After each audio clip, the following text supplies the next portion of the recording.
This episode is brought to you by Coffee Mate. Coffee Mate is the world's biggest coffee lover because we love all the ways you enjoy. Wait. Coffee Mate can't love coffee more than me. I'm a foodie. I went to Kyoto just for a nitro matcha latte. What? Oh, I have to finish the ad. Coffee Mate, for the love of coffee. Your teen requested a ride, but this time not from you. It's through their Uber teen account. You drive your teenager around, a lot, to their friend Jacob's house, their other friend Jake's house, to James's, to Jaden's, to Jalen's, to... Mom? This is Jake's house, not Jacob's. Now with an Uber teen account, your teen can request a ride under your supervision. They'll ride with a highly rated driver, and with live trip tracking, you'll follow along the whole ride to their friends' houses that all sound the same. Add your teen to your Uber account today. See app for details. Bye, Mom. Before we jump into today's episode, we are very excited and honoured to tell you that we are currently part of Spotlight. Spotlight is a project from Apple Podcasts which highlights a creator or creative team every couple of months, and they've chosen us for the month of September. Apple's editorial team believe that you are going to want to spend a lot more time with us, and we definitely want to spend more time with you, so they have kindly put us together. Thank you to Apple Podcasts. We really hope you enjoyed this episode, and we hope you stick around to talk about all things self-care. And don't forget that you can listen ad-free to both this show and 40-ish, that's 40-ish, when you subscribe to our channel.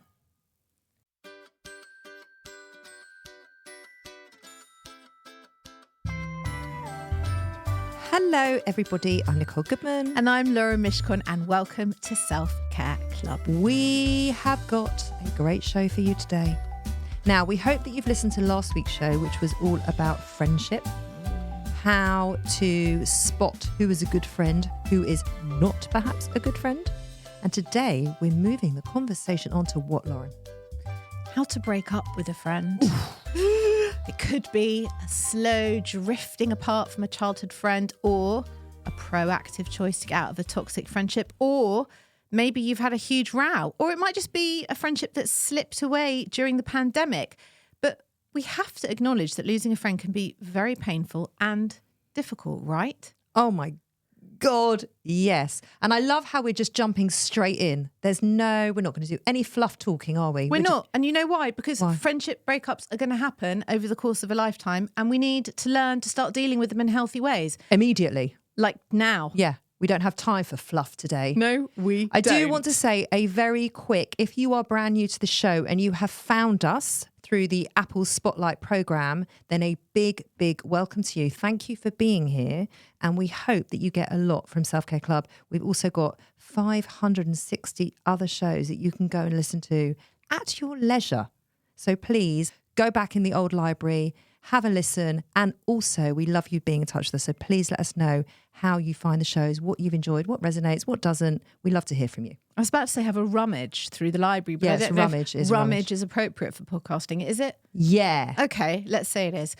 Romantic relationships, you know, the ones where you're like doing things naked, they have a well-known blueprint, right? There's rules, there's language. How many songs and books and films have you watched or read or listened to that are about a breakup? Probably more than I even realise. Right.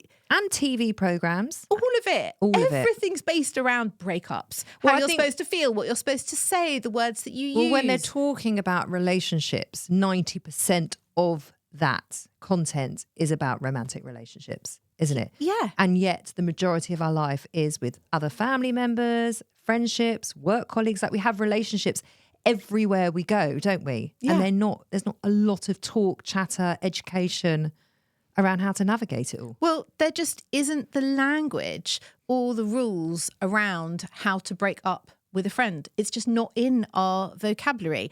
And also, what are the boundaries? It's like, once you've made a friend, do you just assume they're a friend for the rest of your life? Well, I was walking with a friend of mine this morning, and we were talking about this because she said, "Oh, what are you recording today?" And I told her. Yeah. And I said to her, "It's interesting, isn't it? Because when you go out with someone, guy or girl, in a romantic sense, at the age of 20, 21, whatever age it is, even 30, it doesn't matter. You don't automatically assume it's forever. No.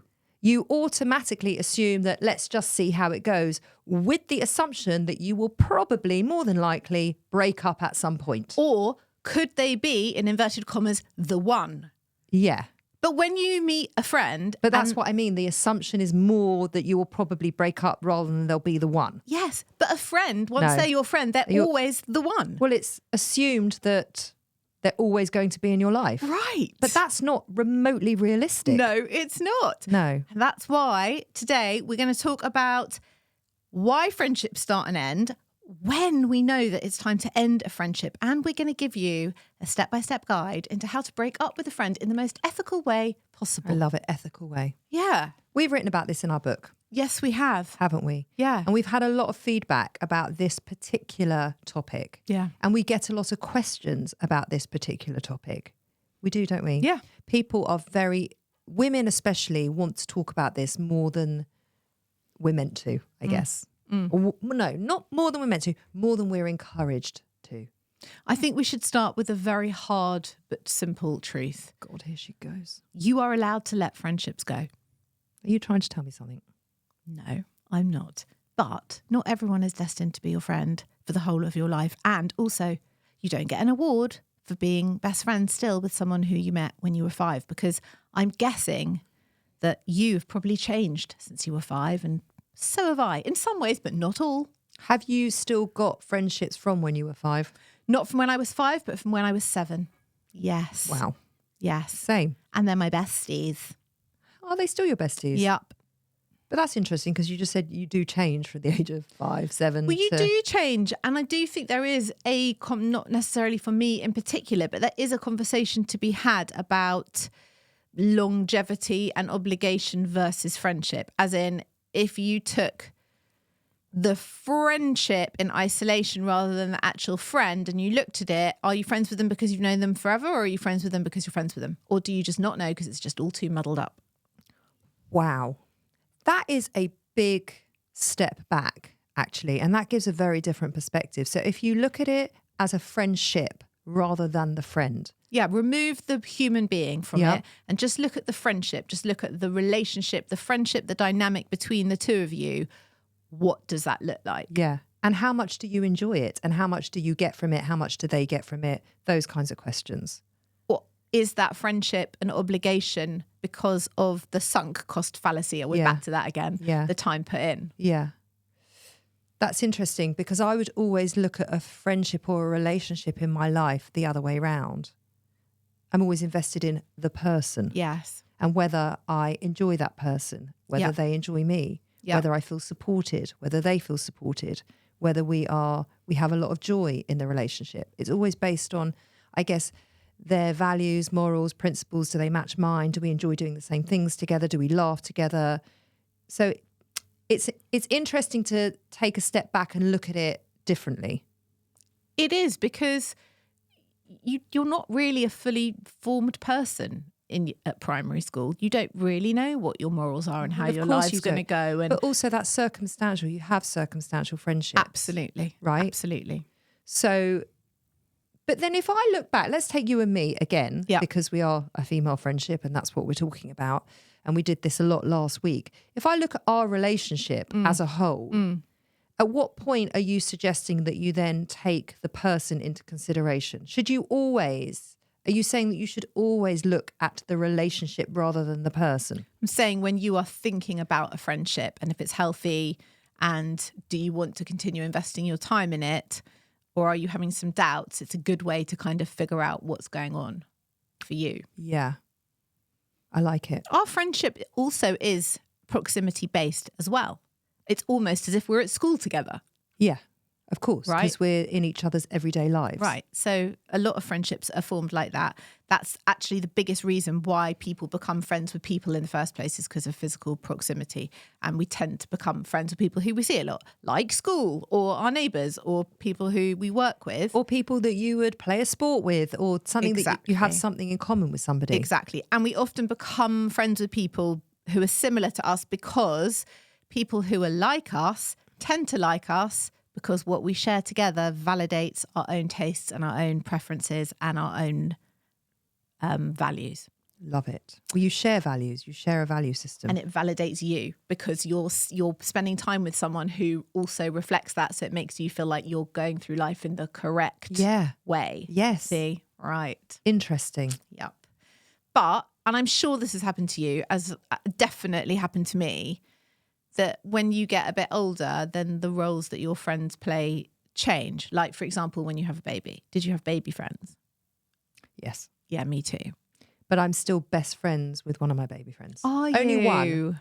She was the only one that really stuck after you have an NCT group, don't you? Yeah. They were great and we used to see each other all the time. But one of them is one of my closest friends now. That's really nice. Yeah.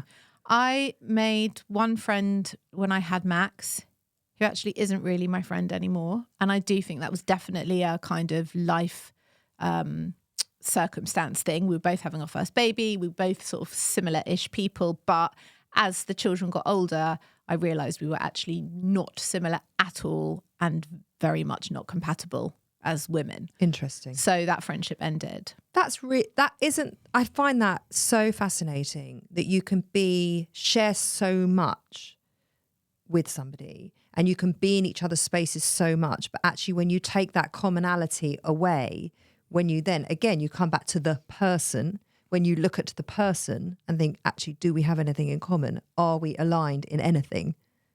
And you think, oh, no, I don't think we are. Yeah. But I think it's really important in those times to have those people. And when I had my second son, I made friends with a kind of group of women. Some it was their first, some it was their second. It didn't really matter. But to have like a group of women around who are also dealing with sleepless nights and breastfeeding and who are completely understanding when your baby kicks off or you've got to whoop your boob out or you're just too tired or you look like shit, because so do they. And you're all in this boat and it feels very comfortable and containing. Well, and we're back nice. to that same important piece, which is community. Absolutely. And that's Absolutely. a huge part of it. Community and tribe is so imperative to your well-being. And when I was a doula, I always used to say to my clients, like, go to the baby classes, the NCT, whatever it is, not because you really need all the info, because you could look that up on the internet, but because out of a group of 8 people, there might be 1 or 2 women who, even if they weren't pregnant, you genuinely like as human beings. I said, and when you are in the depths of despair on a November morning, you can trot round the park with this person and have a laugh about your cracked nipples, and it is everything to you. Like, you are going to need it so much. Yes, yeah. This girl who was in my NCT, and that's how we met. Our girls are still friends. Right, that's and so cute. She is honestly one of the closest people in my life. I speak to her every day or most days. And when something difficult happens, she is pretty much my first phone call. So she's become one of the dearest people in my life. You know, my mother-in-law made friends in hospital when she was having my husband with a woman, I think, in the next room or the next bed. 55 years ago, they had their babies a day apart and they're still really good friends. It's so special. Yeah. Yeah, it is. It is. But for all these same reasons that these friendships begin, they can end as well. So, you know, I had a really good friend who was my neighbour who lived opposite. And I saw her every single day because our oldest were exactly the same age. She had a girl, I had a boy. And we would nip across the road. Like when I went into labour with Zach, I literally chucked Max across the road to her and she looked after him while we went to hospital. We were there all the time. And then she moved to Tasmania. Oh, that is not round the corner. It wasn't like she moved to North London. She moved to Tasmania. I thought you were going to say she moved to South London, which she might as well have moved to Tasmania. No, we were in West London together. Right. She moved to Tasmania. And, you know, we did keep it up as much as Tasmanian? we could. She was American, actually. How random. I know. But, you know, that was hard. But the proximity was what kind of kept us so tight. So that happens. And also it could happen like when you don't really need your school gate mum friends anymore because you haven't got kids at the school gate. I don't do a school pickup anymore and a school drop off. So I don't really have that tribe anymore. Yeah.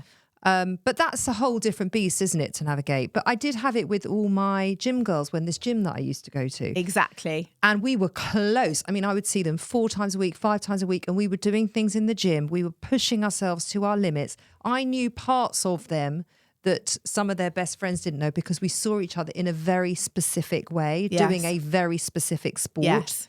And that was very bonding. Yeah. And it was great. And I loved it. And they felt very close to me at the time. Anyway, I had to leave because I had to have back surgery and I couldn't do that type of working out anymore. And I was really gutted to leave because I really didn't want to leave this community that I adored. But listen, when I see them, if I see them and I bump into them, it's fantastic to see them and I'll give them a big hug and I have a lot of affection towards them. But do I miss them? Not really. And that was quite surprising. But that's very normal. Sometimes friendships can just fade away. And in some cases, what we're going to go on to now is when you may intentionally let a friendship go. What's new from Apple? There's the new iPhone 16 Pro, built for Apple Intelligence. And it comes with the all-new camera control, giving you an easier way to quickly access your camera tools. The new Apple Watch Series 10 has our biggest display and our thinnest design ever. And this? It's the sound of active noise cancellation, now available on one of 2 new AirPods 4 models. So quiet. Check out all of the new products and new features at apple.com. You can even buy yourself something new. See apple.com for product availability updates. Apple Intelligence coming this fall. The last thing you want to hear when you need your auto insurance most is, Thank you for calling. Please listen to your list of 46 possible service options. which is why when you choose USAA Auto Insurance, you'll get great service that is easy and reliable. 24/7 online service for claims, access to roadside assistance, and more. All at the touch of a button. Start getting the service you deserve. Get a quote today. Ability to receive a quote depends on membership eligibility. Membership eligibility and product restrictions apply and are subject to change. USAA means United Services Automobile Association and its affiliate, San Antonio, Texas. Earning your degree online doesn't mean you have to go about it alone. At Capella University, we're here to support you when you're ready. From enrollment counselors who get to know you and your goals, to academic coaches who can help you form a plan to stay on track. We care about your success and are dedicated to helping you pursue your goals. Going back to school is a big step, but having support at every step of your academic journey can make a big difference. Imagine your future differently at capella.edu. So when is the right time to break up with a friend? Let's start with the absolute deal breakers. There are some absolute deal breakers. Well, can I just point to something quite important? Because last week we spoke about how to identify a healthy relationship versus a toxic relationship. Yes. So that's an important piece of this, isn't it? So perhaps if you haven't listened to that first show, please go back and listen to it because it will give you a lovely foundation to the next part of the conversation, which is how to extricate yourself from a relationship that is really not working for you anymore. Yeah. Let's start with the absolute deal breakers. Okay, this is the first one. If someone is stealing from you, spreading rumours about you, lying to you, or has proved themselves completely untrustworthy or unsupportive, these are all things that break the commitment that fundamentally defines what a friend is. So if any of that's going on, no, they got to go. Well, I know that's really obvious, though, isn't it? Well, it's worth But what if saying. it's a family member? What if it's like a sibling? Well, it's then very you can't hard. let them go, but you can cut them off. And there are people who've cut off family members in their lives. But that is just devastating. But obviously we're talking about friendship today. And also you can't choose your family, but you can choose your friends. You can. And you can get rid of them if you need to. And in any of these cases, you do need to. I just want you to know I choose you every day. Thank you. That's so sweet. I do. That's so lovely. I don't wake up and think I choose Lauren today. But Are you going to say... what? Waiting for you to say, you complete me. You know what? Professionally, Oh, you that do. is so sweet. You do complete me. That is lovely. Now we have to talk about horrible things. I love it that we move on. Like not Yeah, we one move on. fucking compliment Move from on. Lauren. Not one. Love you. Not one compliment. Move on. When she gives you a compliment, let me tell you, clubbers, grab that with both hands and never fucking let go of it because you don't know when the next one is coming. It's like finding a little diamond in a cave, isn't it? Yeah.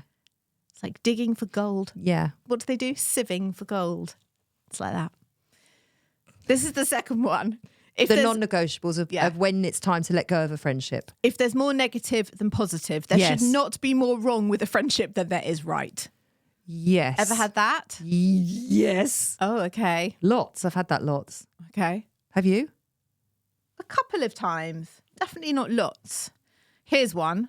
You repeatedly feel worse, not better, after spending time with a friend. Do they make you feel suffocated or anxious or stressed or the worst of all, I hate this, are they an energy vampire? I had someone call me an energy vampire once. Oh my God, you are so not that. I know. Said in the Monica tone, I know I'm not. You're just not at all that. Do you promise? I swear. Not even on my worst of days. No, you're not that. Not even when I was post-surgery.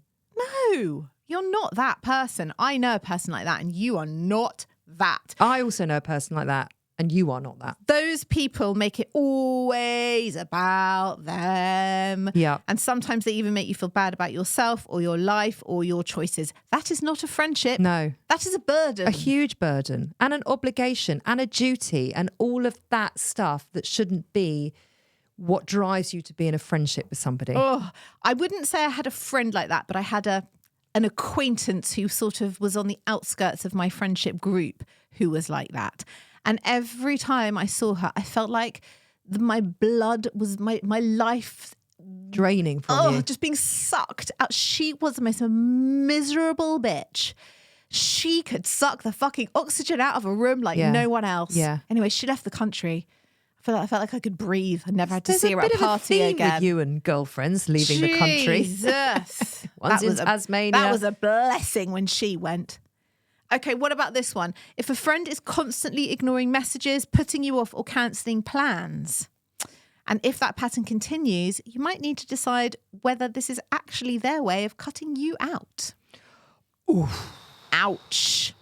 Have you ever done that? Have you ever cut someone out in this particular way?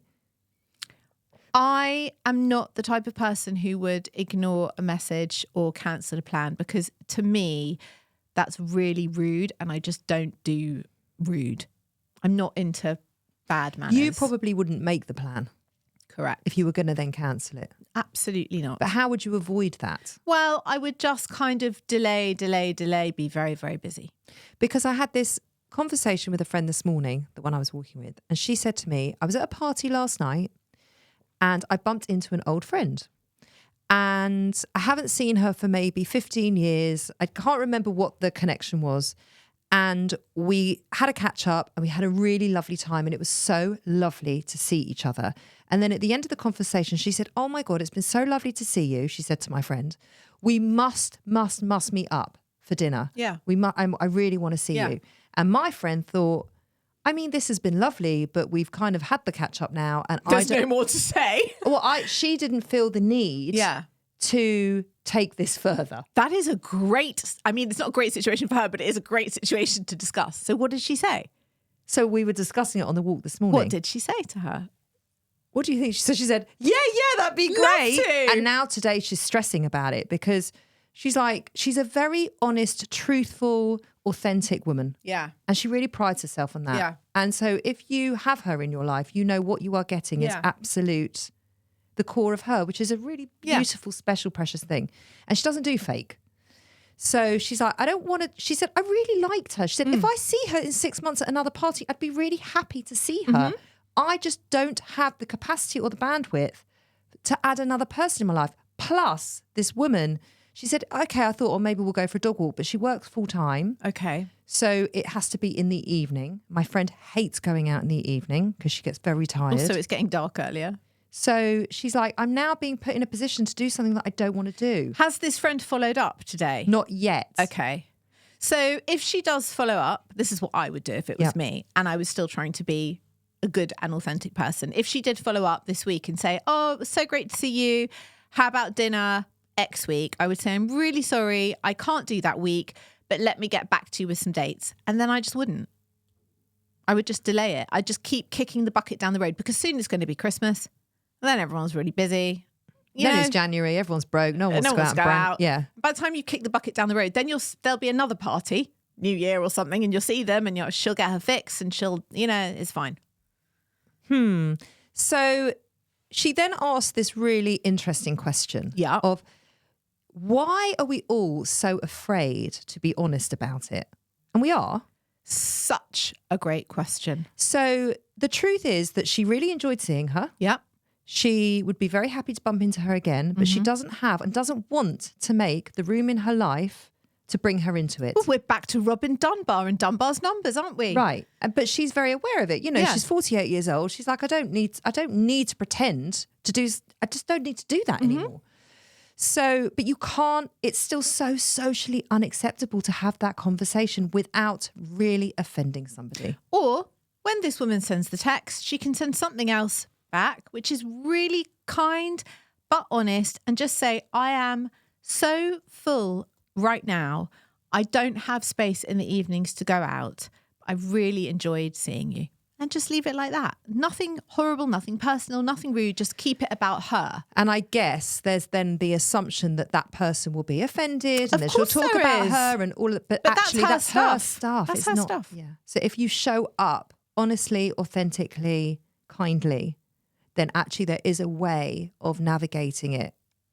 But you're so right, because if that was let's say that was a romantic relationship and they'd been dating a while, and then suddenly she was like, do you know what? He's a really nice guy. Yeah. I really like him. He's done nothing wrong. I'm just not feeling it anymore. You would be able to say, do you know, I really like you, but actually I don't see this going any further. This isn't really working for me anymore. You're such a nice guy, but I don't think we should go out anymore. And that is totally acceptable. Totally acceptable. And yes, the other person may be a bit hurt and confused and upset, but again, that's their stuff. And as long as you are authentic and kind, there's nothing wrong with that. You shouldn't have to date someone forever because you don't want to say anything. So we touched on this on the first show, didn't we? There isn't that language around how to navigate friendship. The language and the rules, right? The language and the rules. There aren't any rules. No, there aren't. Listen to your body. This is another really good one. If you find yourself inwardly sighing or your stomach dropping when they message or call you, and you delay replying or not returning their calls and not wanting to find time to see them, like your friend, that is your own red flag. It's a really important red flag. And listen to it. Yeah. Listen to it. And likewise, if you feel relief when they cancel on you, or if you hear they're not going to be at a party or a get-together. You actually had this with a very, very old friend, and you went for dinner and you didn't want to go. I'm going back quite a while now. And then you went for dinner and you came back and you said, you know what, it was fine, but it was exactly how I thought it was going to be, and I've decided I'm not going to see them again. Do you know who I'm talking about? Yeah, I do. And that wasn't this situation where I sigh or my stomach drops or I delay replying. It was actually the next point. That's what happened to me. Is this relationship bringing you what it once did or it ought to? If a friendship starts to feel one-sided, either they never get in touch and you're the one reaching out, or when you share an issue and they're like, yeah, that happened to me, but it was so much worse because ... Well, that's what another you're sign. pointing to is a relationship where there isn't any space for you. There isn't any space for your emotional needs. And that was my situation with this friend, was that they were in a situation quite a while ago where they really needed my help and my advice and someone to kind of bounce off. And I was that person. And I was genuinely happy to be that person because I've known them for a really long time. And then once they found their feet, I was a bit dropped like a hot potato, which I found quite hurtful. And I wasn't ready to let the relationship go because we've been friends for a really long time. Yeah. So I did try and kind of resuscitate it. Yeah. But I found in the resuscitating, we were back to the old dynamic. And it was always, always, always about them. And it took like over an hour for them to say, oh, by the way, how are you? Yeah. And I just thought, but then by that point, it's really hard. Like though. you can have these phone calls, for example, and a friend would do that and they would talk. And then you go, right, I've got to go. And then they go, oh, but how are you? But well, I've just told you I've got to go. So you know that it's going to be a 1 minute download of how I am. So you're not interested in how I am. You're not interested in what's going on in my life. It's just that obligatory question. So you can tick the box. Yes, I've taken an interest. I asked how they were. Great. I've got what I needed. And then you come off the phone, you feel totally fucking drained. Thing is, I never would mind in a situation where I know that a friend has got something that's going on and they need to talk about it because it's happening to them in that moment. Yeah. They need a friend. I'm that friend. I don't need to talk about what's going on with me and what's happening for me if they need to talk about that thing, and they can talk about it for however many weeks they want because it's an acute situation. And I would understand that and I would expect it. And I think it's really important because I could be the one in that situation at another point. But when there isn't anything particularly going on, you feel, well, I started to feel like... Taken advantage of. Not even taken advantage of, but like, what? You could have sent me an email with this information. Yeah. It's not reciprocal. Do you actually care what's going on in my life and how I am and what my updates are? Or am I just here as a sort of whiteboard for you to project all of your stuff onto? As I get older, that is one of the most key points for me in a friendship. It has to be mutually respectful, mutually reciprocal, space for both people's needs, space for both people to voice what they're going through, and just both of you to be able to show up as your full selves within the relationship. And that becomes more and more important for me. I understand that. And you know there are benefits to breaking up with a friend. What are they? You're going to love them because it's all the sort of stuff that you feel the happiest about in the world. I have broken up with friends, as you know. I do know. So come on, give me the benefits and I am going to sing it from the rooftops. You are choosing to prioritise yourself. Yeah, love it, love it, love it. You're making room for new friendships with people who actually add to your life. Yeah, listen, I've got the most beautiful example, which I'm about to tell you about in a minute. Yes. You learn to recognise the things that do not serve you anymore, and you learn about yourself. Oh, you know what you call that? Growth. Yep. And? Self-care. Yep. And you focus your time and energy on the things and people that uplift you and bring abundance to your life. Beautiful. So those are 4 things you can think about if you're feeling hesitant, guilty, worried, anxious about a friendship breakup. So, clubbers, there are going to be many new listeners listening to this now. So if you are new to the show, thank you for being here. Hello, welcome. If you are an avid listener of the show and have been for some time, I'm sorry I'm going to repeat myself now, but it is an important point to make at this point. What, you're looking very confused. I'm wondering what you're going to say. I had a friendship in my life. She was one of my closest friends and we had the most almighty breakup. And I actually think if you can, it's in the book. It is in the book. But I do think if you can you tell the story, even if it's a slightly abbreviated version, because it is an excellent example of quite an explosive friendship breakup. Yeah, it was firstly one of the most heartbreaking things that's ever happened to me. I will just want to put that there. And I was heartbroken for a very, very, very long time after it.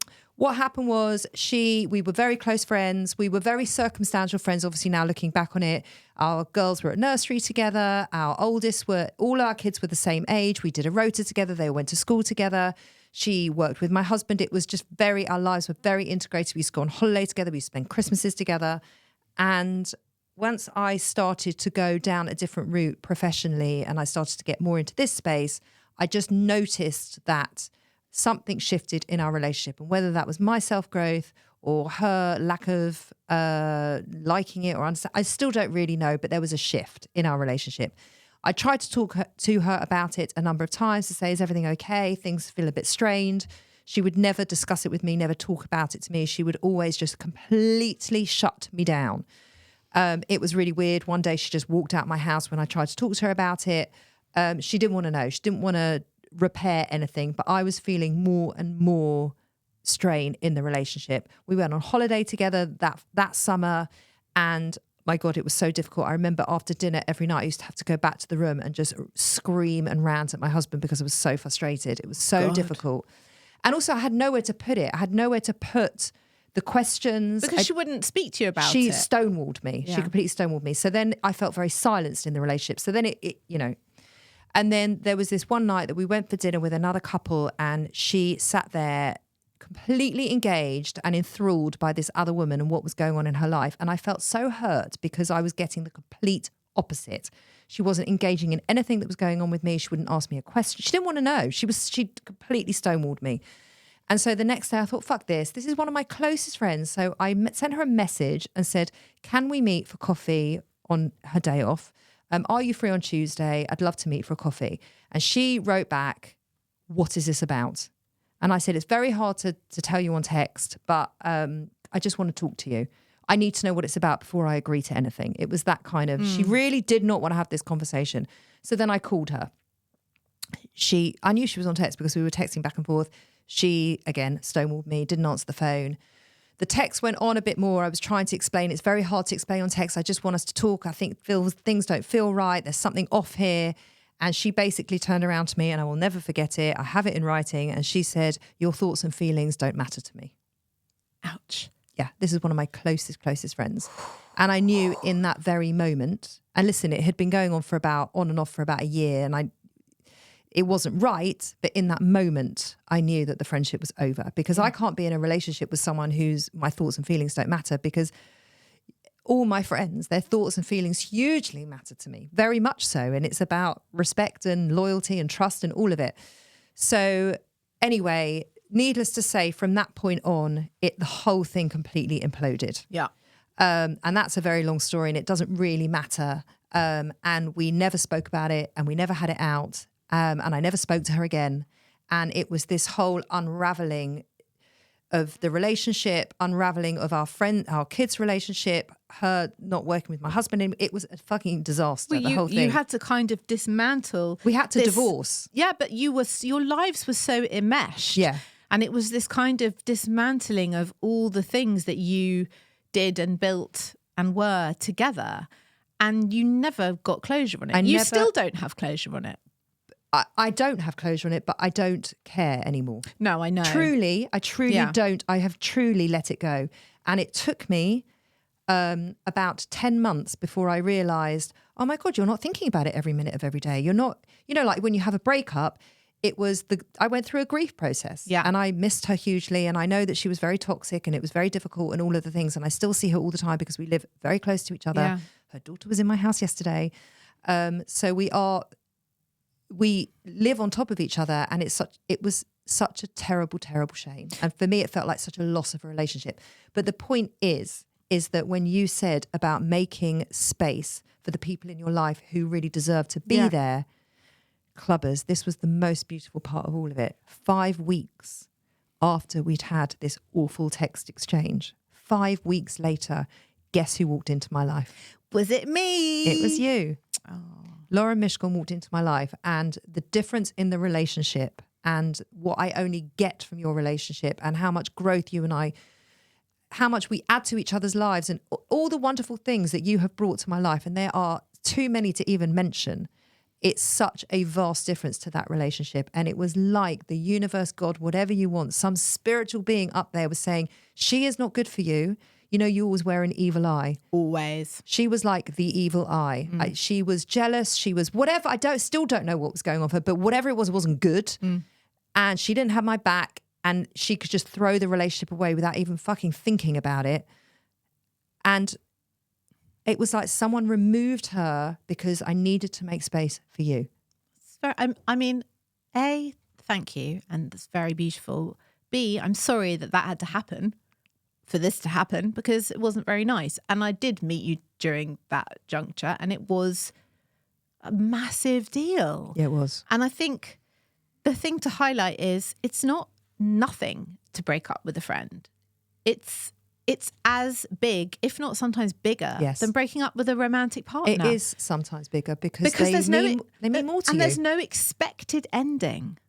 You could say to anybody else, yeah, we broke up. It just wasn't right. And everybody has an understanding of what that means and why that happened. But to explain to other people why your friendship broke down or broke up is so, especially with women, is so much more layered and complex and shocking, painful. Yeah.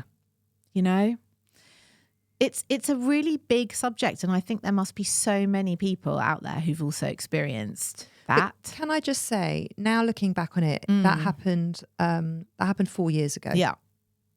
No, it's coming up for 5 years. Yeah. Right, it's happened 5 years ago. So it was a good period of time that I've had to heal on it. And I learned so much. About and I know yourself. that sounds very twee. Well, I learned so much about myself. Yeah. Yes. And the boundaries that I built around all of that and around female friendships, around any relationships, to be honest with you. But I learned about what true friendship is and what true friendship is not. And I will forever be grateful to her for that. I think that's an amazing thing to be able to say. Well, I wouldn't have learnt that. And I might still have been investing in relationships that don't hugely serve me or having people in my life that they're okay, they're fine, they're not.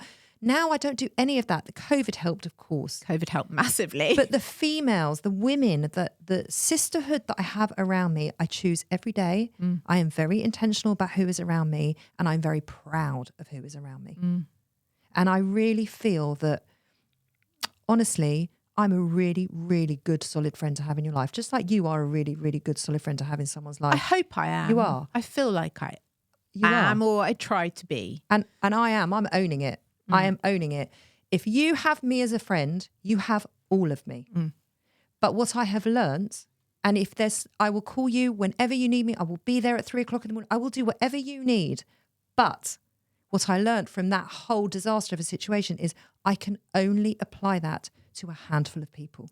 It's so true. It's so true. Because I want to be that friend. I don't want to be any less of a friend. I get it. That's what friendship is for me. It's everything. You're my family. You mean everything to me.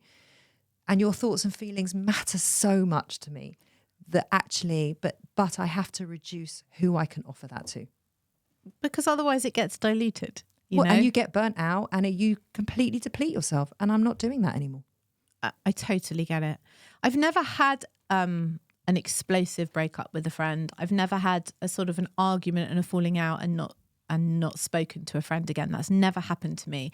The only really, really good friend I would say I have lost, and I'm sure I've told you this story before, but for new listeners, I was at school with her. In fact, we were seated next to each other first day of senior school because our surnames had the same letter and they sat us all alphabetically, and we became really good friends, and there was like a little gang of us and she was very much part of that.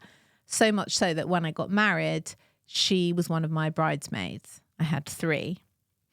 And I was engaged a long time. I was engaged 18 months before the wedding happened. And as the engagement went on, our friendship kind of drifted a little. And so probably by the time we got to the wedding, had I had to choose that day, it wouldn't have been her. But it was her because it was so long in the tooth. So she was my bridesmaid. It was a big deal. I married early, so it wasn't like we were all going to each other's weddings. This was a real first one-off.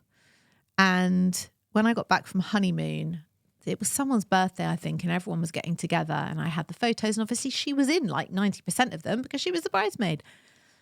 She was really weird all evening, really peculiar, really quiet, didn't ask me how the honeymoon was, didn't really want to speak to me, really off. Do you think she was struggling with the fact that you were married? I'll assume she wasn't married. No, but no one was married. We were really young. But was she struggling with it, like maybe you got taken away from her? Do you think that's what it was? No.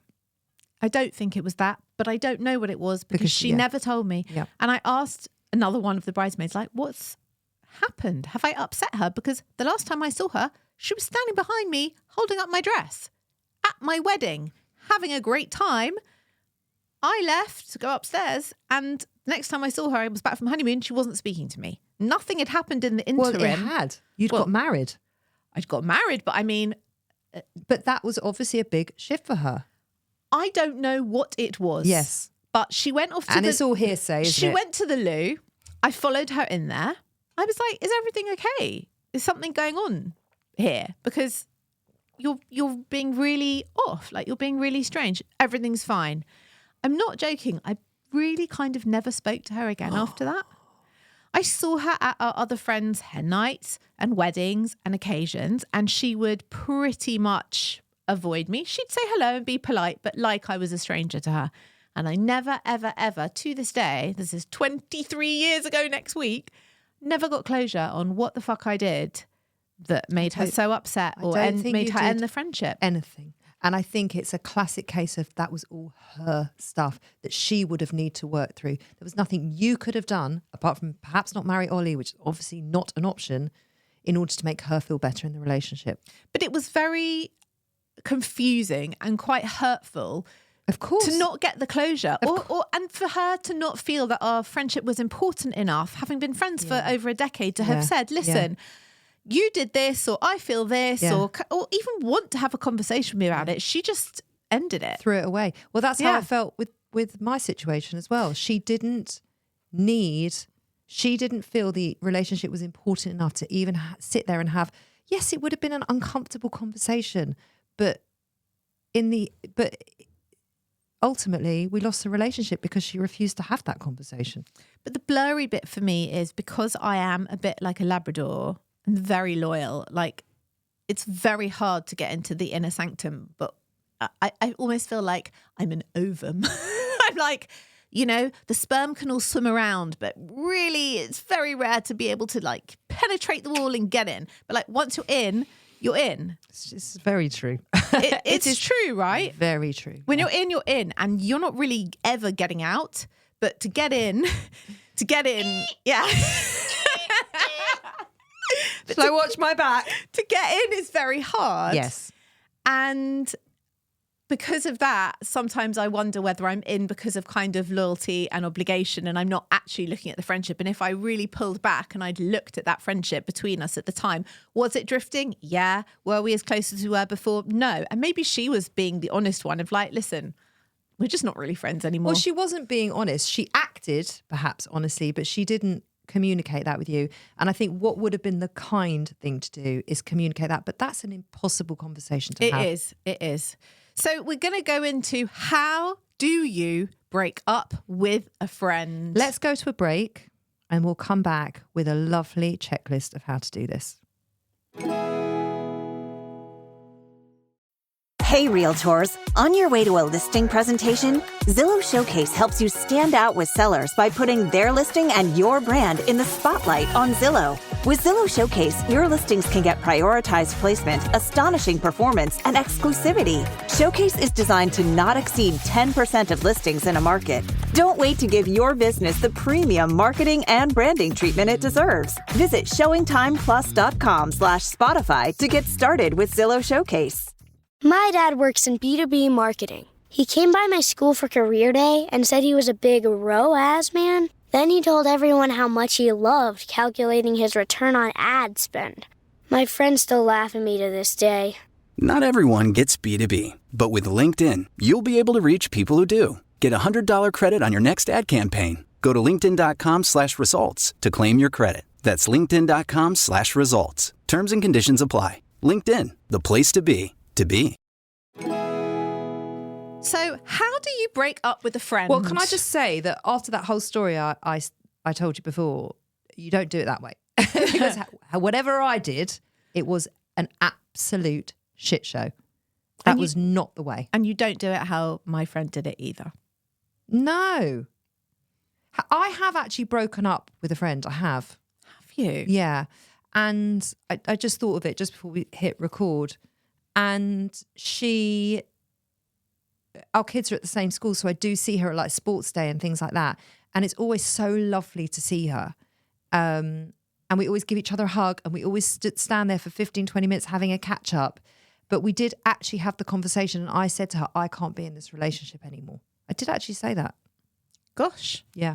How did she take that? Yeah, but she cried. It wasn't great, but I couldn't be in the relationship anymore. I really couldn't. Can you say why? We were just quite toxic for each other. We both it was when I went through this period of being like really obsessive with exercise and food. And it was a very long time ago. It was about 10 years ago now. And I wouldn't say she was instrumental because that's not fair to her. We just brought out this obsessive nature in one another, and we put it on things that were really unhealthy. So you really were extricating yourself for your own well-being? Yeah. It wasn't anything that she had done in particular. It was like, if I stay in this relationship, it's damaging to me. Yes. Okay. And I don't know and you could only ask her if I communicated that fairly and kindly. I don't know if I did. All I knew was that I needed to get out. Like I needed to leave the trainer I was with at the time, the gym I was at the time. Like I had to leave all of it and move in order to recover and get well. I needed to leave everything behind. And unfortunately, she was collateral damage. But I still I'm very fond of her. I really I'm always happy to see her. We just brought the very worst out in each other. Again, imagine if that was a romantic relationship and it was, mutually abusive for whatever reason. And you said to anybody, I had to get out because we were really toxic together. Everyone understands that. Yeah, everyone nods and go, yeah, get it. And yeah. I do understand now you're telling me that about your friend. I totally understand. But the actual having to break up with them it's just not something that society accepts as a norm, is it? They don't. No, it's not. I don't know if they don't accept it. It's not encouraged, and it's just not remotely talked about. It's not commonly discussed. No. Which is why we're doing this show today. Which is utterly astounding. Considering that our friendships are really, as we said last week, absolutely fundamental to our well-being. Yeah. Our physical and mental well-being. Yes. More so than spousal relationships and your relationships. The women with I your have children. around me, honestly, are just everything to me. So there should be language about it. Anyway, let's go into how we do this. There are two options. The first one is the easy option. It's letting the friendship drift. And we are coining this ghosting light. I love it. Like Diet Coke, ghosting light. Or light ghosting. Or light ghosting. Yeah. So you just simply let the friendship cool off naturally. You can just choose to see them less often. But there is a caveat. The other person may find that a bit painful and also a bit orcs if you're at a party or like a gathering together. Yes, I would say unless that is reciprocal, then it's fine because you're both just stepping away. Yes. And I do wish this is what I had done with my situation. I just stepped away so it didn't become this whole explosive situation. And I often thought over the years, what if I'd have just realised that she was being off with me for whatever her reasons were, and I just stepped back and just put some boundaries up and just stepped back. Yes, but if you're such good friends with somebody, I would want to know, why are you stepping back? Why are these boundaries up between us? Why are you being cold or not discussing stuff with me? What's happened here? What's in the space? Well, I did want to know, and it was to my detriment. Yeah. So I think as long as that's reciprocal and you both have decided, and you're never going to know that the friendship isn't really working as it currently stands, then ghosting light or light ghosting is a great idea. And you don't even have to get rid of them completely, because some problems, some relationship and friendship issues can be solved by just having like an acquaintance style relationship you rather than reset cutting them off. Yeah. So you can basically pick up the friendship and then put it into a different position and status in your life, if there's room for them, to keep them like at arm's length. It can be healthier, it can be less reactive. And then rather than being that cry on your shoulder, call you at 3 a.m. friend, they become like, I'm seeing you once every 2 months and we're going out for a drink and we're having a great night friend.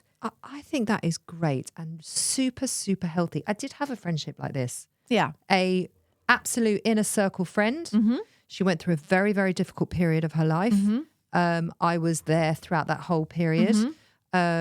And she just wasn't doing great. She had her own stuff to work through, and the friendship, unfortunately, didn't withstand what was going on for her. Yeah. And it became very difficult for me. I took a step back, and now I am pleased to say she's in a much better space. She's much happier now. And we have started, and I never, ever thought this would happen, but we have actually started to rebuild the friendship. And honestly, every time I see her now or I speak to her, it's not that often, but I thoroughly look forward to it and I really enjoy her company. And it just makes me so happy that we were able to find our way back to each other, even though it looks different to what it did, but it feels great. There's still space. There's still It just space. doesn't look the same. But she's not the same and I'm not the same. So why would it? It shouldn't look the same. But we were both, and actually we had a little conversation about it yesterday. We were both, but there are so many years. There are so many, it's very historic. Yeah. And we were very bonded and we were very close. So it was easier to find our way back to each other. Yeah, because there's a lot of shared history. And a lot of love. A lot of love. The second option is the harder option, which you've also done. Explain why you want or need to end the friendship. Now, if that sounds like, oh my God, I would rather stick pins in my eyes, you can listen to our episode on how to have a difficult conversation because that is a good episode. Oh, actually, we re-released it in the summer. Yes. Didn't we? You won't even have to scroll back that far. Yes.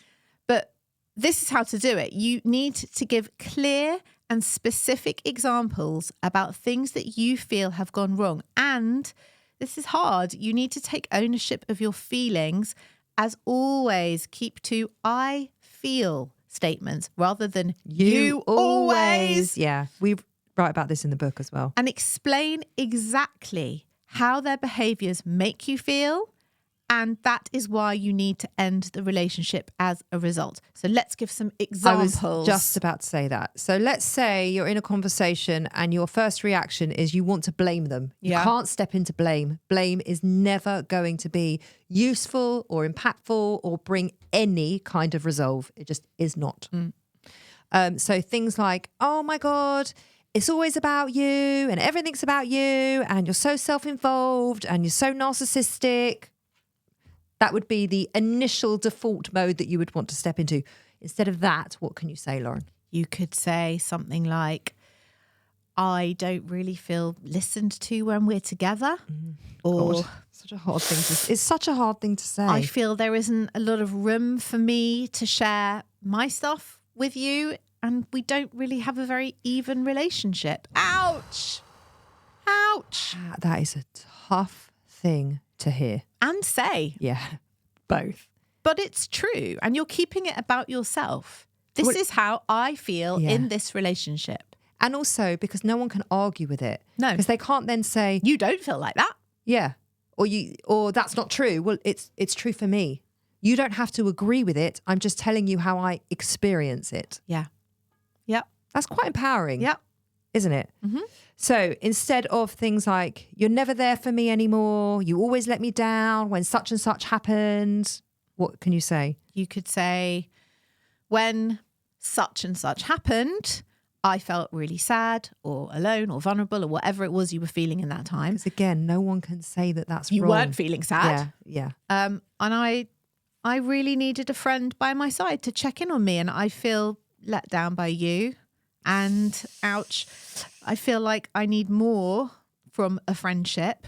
And I really understand if you can't give that to me right now. Oh, it's rough. It's rough. And that's why it's called a difficult conversation. But listen, if that other person gets upset, you can remind them that your intention is not to be hurtful, but you can still make it clear why the friendship is having a negative impact on you. Can I also add a part of this that is very, very important that we learned from the week of having a difficult conversation is you both have to be in a space where you're willing to hear the other person. Yes. And that you are both there to find resolve. Yes. If those things are not in place, then this is going to be very difficult. Absolutely. Because if the other person is there to blame you and to be right and to make you wrong, then none of those things are going to happen. Yeah. So you both have to be in a space where you want to resolve things. A neutral space with a mutually agreed upon time. You don't ambush them. You don't come out the blue at a party and say, hey, we need to talk about why you're such a fucking bitch. Yeah. Right? It needs to be agreed. And maybe open the conversation with, I hope my intention here is to find a way for us both to hear one another and find some resolve around this. Yeah. And listen to them. But if you are absolutely sure you don't want to be in that friendship, you have to stick to your guns, because keeping a friend through guilt or because you are too scared to have a difficult conversation is not healthy for you. So I agree. You've got to see that through, right? Some other things to consider. Is anything else going on for you? So if you're going to pull the plug on a friendship, just before you pull the plug and detonate the whole thing, great word, just think about, is there a deeper reason why this friend is triggering negative feelings in you? Are you constantly having arguments with friends? Yep. Are you constantly falling out with people? Yep. Is this pattern repeating? Are you at the center of all of that? Precisely. Yeah. Are any of your behaviors causing this, or are you transferring your stuff onto someone else and then blaming them for the reason why you are constantly upset or angry. Yeah, I think that's really important. And it's about finding where you are accountable and to be very honest with yourself about where you're accountable, because that is a hard thing to do, but really important thing to do. I mean, I've got a friend who is constantly falling out with people. Like, they're really good mates and then it's all blown up. Oh, they're such an asshole. Oh, they turned out to be a dick. Da, da, da, da. And you're like, well, hang on. Hang on. Because this keeps happening all the time. And one has to wonder, like, who's the difficult person in the relationship? Is it always them? Either you're picking really badly or it's maybe you, you know?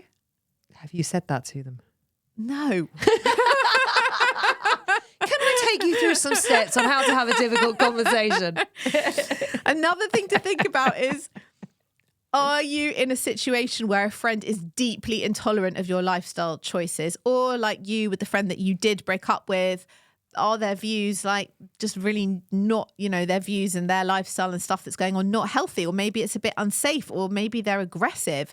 Then breaking up is the best solution. You just need to do it and don't try and justify that friendship anymore. Get out. I think we've spoken about this many times in the years of running this show, that we are conditioned to think of what the other person thinks. Always. What will they think? What will they say? How will they feel if I tell them how I feel? Oh my God, I can't do that. Will I offend them? Will I upset them? And what that does is it takes the importance away from your feelings, your thoughts, your needs. Yeah. And so what this is allowing us to tune into curating our life for us. Absolutely. Because it's our life and nobody else gets to live it, and nobody else in the entire world gets to tell you how to live it. You get to choose whoever you want to have in your life because it's your life. It's quite simple. And you get to remove people that upset you or deplete you or drain you. You get to remove them from your life. You can't stay in a relationship out of guilt and out of duty. They're not reasons. I totally agree. I totally agree. The last thing on this point is, if you do have a kind of run-of-the-mill disagreement, you don't have to end the friendship or blow it up. A little bit of friction or being challenged on something can actually be really healthy, and living in an echo chamber with a load of friends doesn't help you or them to grow. All you're doing is living in each other's pockets, in each other's views. It's not good. So there are some people who feel that they need to hang out with people who only share the same beliefs or interests or political views. But actually, when you hang out with people who are different to you or have different views or challenge you on your views, it helps you grow and you discover new stuff about yourself. So don't be scared of a minor disagreement or someone picking you up on something, because that can be good. One thing I've learned from our relationship, is that it's actually really important to disagree with one another. Well, we have to for the sake of the show, for a start. Yeah, but that all happened by default. It wasn't set up that way. No, it wasn't. So we met. Within a few weeks, we've set up the show. So we didn't know each other. I didn't know what your opinions were on things. Nope, I didn't know yours. And they're not the same as mine. They're not the same. But actually, what is beautiful about it is that we are allowed to disagree, very much so. We encourage each other to disagree. And also, I'm always, because I respect you, I'm always interested to hear your point of view, because I know it's going to be different to mine, and I might change my mind. I might not. It doesn't matter. Yeah. I just know that you're going to say something interesting anyway. It's irrelevant whether either of us change our mind, but what does matter is that we both feel able and comfortable to share a difference of opinion that is not intentionally meant to offend or upset the other person. And we both give space to listen to those differences of opinion and reflect back on it. And we can both stay in our own position or move to each other's position. And both those things are still fine. And the relationship continues in a healthy way. And that's very important, I think. Oh my God, Adam, I've said this before on the show. Adam and his best friend, John, they basically disagree on 90% of things. Yeah. And what they enjoy more than anything is opening a bottle of wine and sitting there and disagreeing with one another, debating. Yeah. I mean, especially politically, they are so vastly different. Yeah. And they do it with such respect Yeah. and love Yeah. and enjoyment Yes. because they love goading each other. Yeah. And it never gets disrespectful, but they always sit and listen to each other. And at the end of it, they never agree. It never really goes anywhere, but they're still best mates. Yeah. Yeah. It's like a sport. I totally get that. It's very male as well. Yeah. It's very, they do also play tennis together. Okay. So, you know. It really is a sport. It really is a sport for them. And I've learned a lot watching them over the years because I've never really felt that I could do that with my girlfriends. It's just different. Interesting. It is different though, isn't it? How females respond to one another versus males. I do feel female friendships are a lot more complex than male friendships. Male friendships are often run on hobbies and things they do together. Yeah. He's my running friend. He's my cycling friend. He's my tennis friend. Yeah. You know? Yeah. It's not like he's my... Adam's got some uni mates and he'll meet them for a beer every now and then. But Adam doesn't actually have a need for a lot of friends. A lot of men don't. Because he's like, if I said to him, you're never going to go out ever again, you're just going to be with me and the kids, and John's going to pop in every now and then, he'd be very happy. Yeah. Very happy. I know. Whereas I need my girlfriends. I need them around me. It's interesting, that whole thing, isn't it? Yeah. And I don't, look, I know all men are not the same, but I have also found the same, that men are like, yeah, I have one or two friends. They're fine, but it's not like I need them to function. I need them to function. Yeah, of course. Me too. Yeah. Me too. So this is the last bit, and I think it's quite important, is how do you get over a friendship that's ended? And you gave a really good kind of example and talked through how that was with your friend. But I think there are just a couple of points to make on this. The one thing that helped me the most, and it's the most annoying answer, is time. Well, time heals all wounds. And it's the same when you break up with a romantic partner and you're completely heartbroken. It's no different. The grief is the same and the loss is the same. Yeah. And I never thought I would ever be able to see her in the street and not feel like I wanted to burst into tears or I wanted to scream at her in anger or feel something visceral, very big when I saw her. So one thing, if you can get closure, as we've both said, it's not always possible. It wasn't possible in the case of my friend and it wasn't possible in the case of your friend. We never really got closure. I think closure is an enormously important thing. It is, but it's not always possible, as we both experienced. Yeah. But if you're having a breakup with a boyfriend, unless you are ghosted, like there's a breakup conversation. Not always. But not always. And but most of the time you're aware we're in this relationship or we're out of this relationship, right? And when you don't have that closure in a romantic relationship and someone does ghost you, because it's happened to someone I know, it's deeply traumatic. Of course, because you never know what you've done wrong, right? It's awful. But with a friendship, because there's such a blurry nature to like, well, when did our friendship start? It's very hard to navigate, well, when did our friendship end? Because what is the end? There's no definition. It's like, yup, they asked me out. They asked me to be exclusive. I'm now their girlfriend. Oh, it's now ended. This does not happen with a friendship. Do you know what I think should be normalised? What? Are we friends? No, sort of. Like a friendship inventory. Oh, okay. Like you've been friends with someone and maybe once a year you sit down and I'm like, where are we? Are we best friends? Are we acquaintances? Are we circumstantial? Has our relationship changed? Where are we in the relationship? So you both know where you are, because you do with a romantic relationship. You know whether you're seeing each other, whether you're seeing other people, whether you're committed to each other, whether you're going to get married, whether you're... you know exactly where you are in the relationship. You don't with a friendship. And it does change and it does evolve and it does move on. And sometimes it moves on to when you're closer and sometimes it goes the other way. But it would be really helpful to have that open conversation. But it's not normalised. Can I just say, if an acquaintance of mine who I saw once a year wanted to sit me down and discuss the nature of our friendship, I'd be really freaked out and they'd probably move from acquaintance to they are a weirdo and I don't want to see them anymore. Not like ghosting, just ghosting. Just ghosting hard. Hard ghosting. Yeah. Well, let's do it now. Should we have a friendship inventory now? Okay. But I feel like because we are not acquaintances. But I feel that's appropriate for us. Let's do it have then. one. Okay. What would you like to ask? Where are we in our relationship? I love you and I'm happy to see you all the week.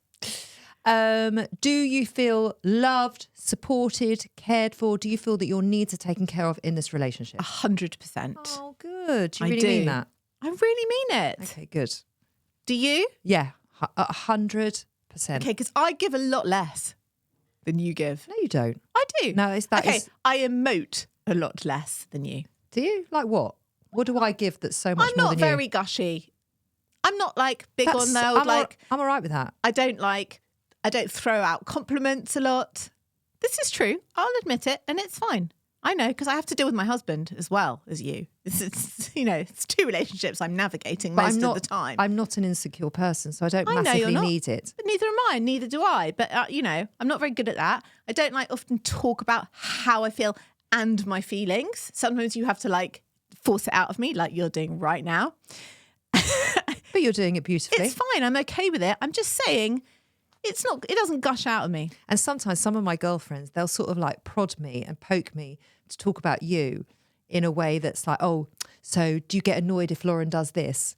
And they never get that from me because I'm like, no, because it just doesn't happen. I feel like we have such an honest, functional, healthy, adult friendship. We do. But I also am not a person who has arguments with my friends. And I know a lot of people, that's very common and very normal, and they have bickers and disagreements and falling outs, and one isn't speaking and then there's 2 weeks go by and they've got a whole thing. That's never happened. Honestly, I promise you, I don't think I've ever, ever, ever fallen out with any of my friends. I've never had a row and then had to make up. It just never in 30 plus years. There must have been situations where they've upset you. Not really. Oh, come on. Honestly. I find that astounding. Astounding that in a long-term relationship, they've never upset you. It's just not a thing. It's just not a thing. I'm literally racking my brain back to being a kid. I mean, maybe when we were kids. No, forget when you were kids. I talk about... No. I mean, there are often times where I feel perhaps let down or I feel upset about something, and I feel a lot. I feel everything. I don't with you. I really don't.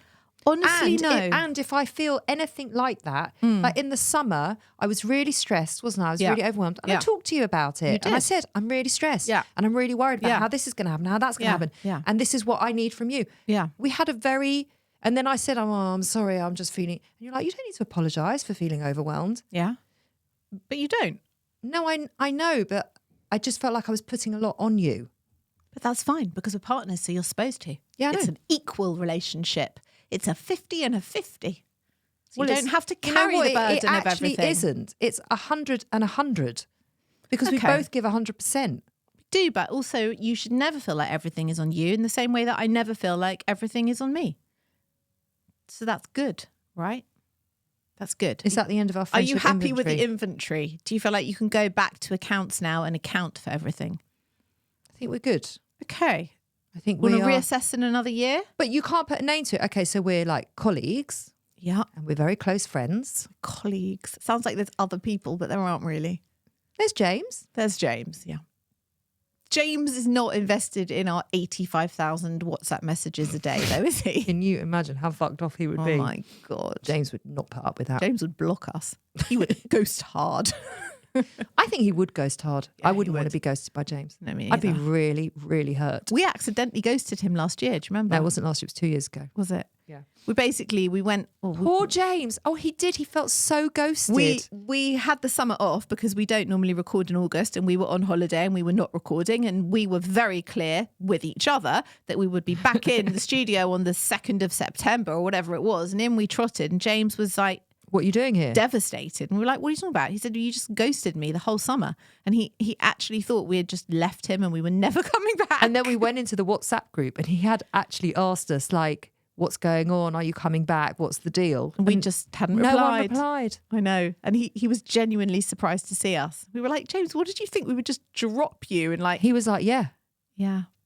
And we felt really sad. Anyway, we've all decided, because we had a friendship inventory with James. We did. Didn't we? Yeah, we did the 2 beers and a puppy test. No, with each also, other. no, before that, a few months ago, we all decided that we all have a really weirdly codependent relationship. Oh, yeah, that's true. We're a throuple. A platonic throuple. You're in a codependent platonic throuple. Yeah, we are. James, did you hear that? I'm We're fed up in with a James not being on platonic, mic. codependent throuple. I'm fed up with you not speaking into the mic properly, so you can just nod. Do you agree that we are in a platonic, codependent throuple? He's thinking. He's processing. He's processing. He's still He said, if you like. Okay. Well, I don't know how to take that. I feel like that friendship inventory didn't go so well. Okay. Okay. Back to what we're doing. Yeah. If it is not obvious why your friendship is over, which in both of our cases, both of our examples, it was not, try, if you can, to get clarity from your friend. But it's not always possible, as we've both said, because it happened to us. And if a friendship ends very badly, if there is a big row, you might just have to accept you're not going to have a final conversation with them. So try, and I know it's impossible, especially as women, to stop replaying or rehearsing. I should have said this and I wish I'd said that. But that's also part of grief. That's a huge part of grief. And if a part of your healing process is to say your piece or to apologise if you need to, then you need to do that. But you have to accept that they may not respond. And that's happened to a friend of mine recently who had quite an explosive falling out with a long-term friend. And she laid it all out in a message, everything that she needed to say and feel and apologise for and talk about, the whole thing. Like, she just laid it out on a plate. And this friend has never opened the message. So she doesn't know if she's been blocked or deleted or what's happened, but it's never been blue ticked. So it's just left there. So she just doesn't have, she said her bit, but she just doesn't have the closure on the friendship. Oh, that's awful. Tough, right? That is awful. Really tough. I've had it with a friend who's also, she got into an argument with somebody, and then that somebody sent them a whole message of everything they felt and everything that she'd done and the blame and all of it. And then when the friend responded and said, well, can we just talk about it? And then the other person said, well, there's nothing else to say. And then that was the end of the conversation because there was nothing else to say for them. Yeah, that's not okay, is it? And that's not closure. That's just shutting the other person down. Well, shutting the other person down after they've expressed how they feel. But there's two people in that. Very hard. And the last thing is, please honour your feelings. I think we have now come to the conclusion, having done this show, that a friendship breakup can be as hard to cope with and is as important as a romantic one ending. Absolutely. Right? The feelings tied up are just as profound. If you broke up with me. Oh my God. If you dumped me, like if you phoned me tomorrow morning, you were like, actually, I've decided I'm going back to hairdressing and I'm shutting the podcast down and we're not doing it anymore. I would actually grieve. I would be like, I would be devastated. I don't even know how long it would take me to get over that. Good. Devo. Good. As they say in Australia. Devo. I really would. Like, don't even put that out there because it's bad juju. It's not happening. Okay, good. It's not happening. Wonderful things are happening today. Imagine if you were like, I'll carry on the podcast with you, but I just don't want us to be friends anymore. We can come into the studio and record, but that's it. Oh my God. I'm never going to fucking say that. Oh my God. What would I do with all my spare time? What the fuck would you do? Who would I speak to? Who would I speak to? The dog? Lastly, give yourself the freedom and permission to feel what you feel and remind yourself of what is true and grieve for it. But please remember. That's so beautiful. Remind yourself of what is true. That's lovely. But please remember, you still deserve friendship. And it is really important not to let the loss of one friend make you feel unworthy. Oh, that is a drop the mic moment, Lauren Mishcon. Well, let's drop it there. We'll be back on Friday to talk about your experiences of breaking up with a friend and a little bit of wellness news chucked in there for fun. If you want to be in touch, please come and email us, hello@theselfcareclub.co.uk. Just scroll down. All of our links are below in our show notes. Come follow us everywhere. We love to hear from you. Come be part of the club.